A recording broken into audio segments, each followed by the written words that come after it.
Hi అండి. ఇప్పుడు మనము నిష్పత్తి అనుపాతం గురించి చూసుకుందాము.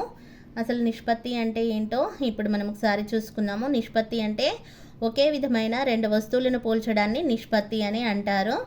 ఇప్పుడు ఏబీలను రెండు తీసుకుంటే ఏబీలు రెండు వస్తువులు అయితే వీటి మధ్య యొక్క నిష్పత్తిని మనం ఏమని రాస్తాము?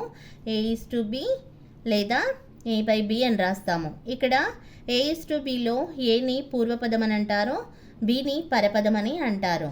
ఇక్కడ A:B యొక్క విలోమ నిష్పత్తి వచ్చేసి B:A అవుతుంది. B:A, AB యొక్క విలోమ నిష్పత్తి B:A.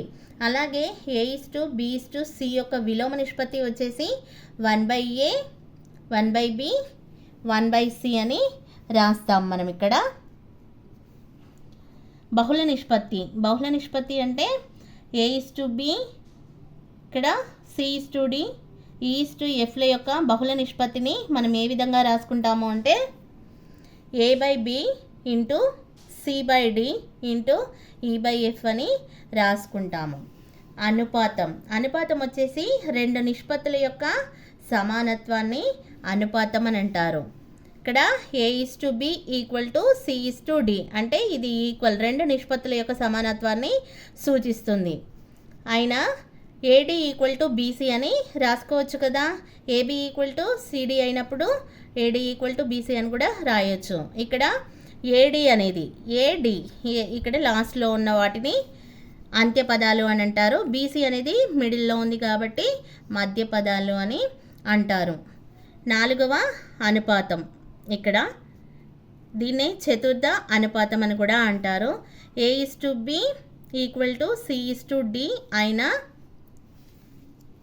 ఇక్కడ అయినప్పటికీ డీని 4వ అనుపాతం అని అంటారు లేదా చతుర్థ అనుపాతం అని అంటారు. మూడవ అనుపాతాన్ని ఏమంటారు?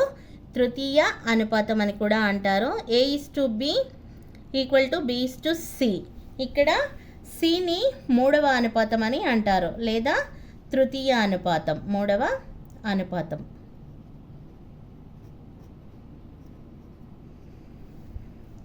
మధ్యమ అనుపాతం రెండవ అనుపాతం. మధ్యమ లేదా రెండవ అనుపాతం.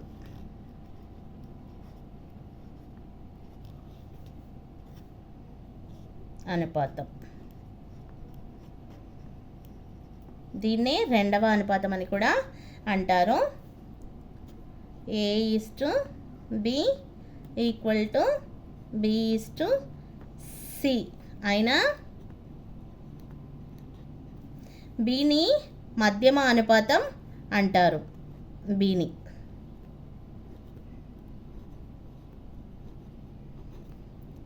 మధ్యమ అనుపాతం అంటారు. దీన్నే మనం ఎలా రాసుకోవచ్చు? B = AC. థ్యాంక్ యూ అండి.